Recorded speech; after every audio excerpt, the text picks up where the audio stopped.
If someone handed you a brand new smartphone, would you stop to read the manual for an old keypad phone first? Probably not. You would just turn on the new device and start using the features you actually need. Yet many people starting out in code feel they have to do exactly that. They believe they must master an older language called C before they are allowed to touch its modern successor, C++. To be clear, you do not need to learn C first. You can start with C++ on day one. This confusion usually comes from how colleges operate. In many places, the curriculum was designed years ago, and they still teach C in the first semester, simply because that is the way it has always been done. But if you want to build software for the modern world, you can learn the same foundational logic by going straight to the language that companies actually use today. Skipping that older requirement is a simple way to reclaim your time and energy. It allows you to focus on the tools you'll need for your future career. Most people don't realize that C++ actually includes most of C. About 80% of the syntax, or the grammar and rules for how we write the code, is exactly the same. So by learning C++, you are learning the core of C anyway. The real reason to choose C++ is a concept called object-oriented programming. Think of the older C language like a very long, step-by-step recipe.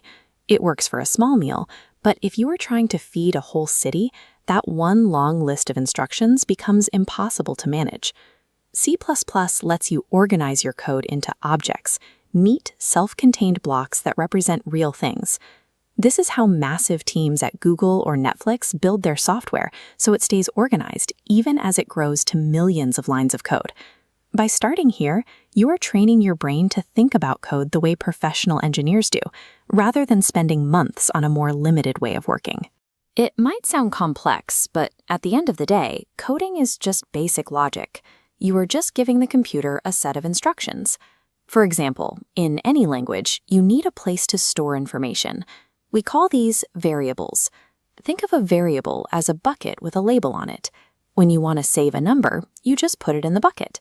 Now, whenever the computer sees the label apples, it knows to look in that bucket and find the number 3.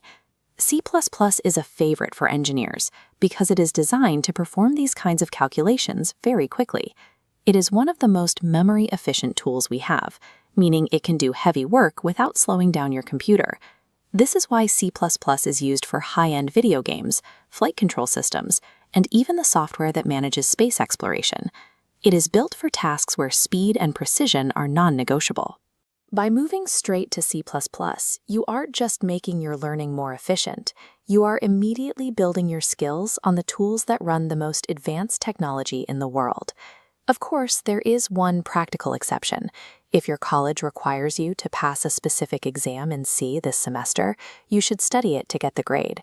But if you are thinking about job interviews, recruiters aren't looking for those basic college exams. They want to see that you can use the more organized object style of coding that C simply doesn't have. Deeply understanding C++ makes you a valuable candidate, as it proves you can handle the complicated software systems that large companies depend on.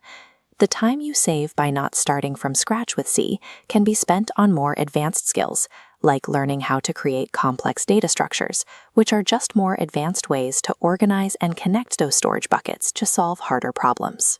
Once you understand how C++ works, you'll find that other modern languages like Java or Python are much easier to pick up. You've already done the hard part. Your goal is to become a great engineer, so choose the path that gets you there fastest. Focus on the modern standard and start your C++ journey today.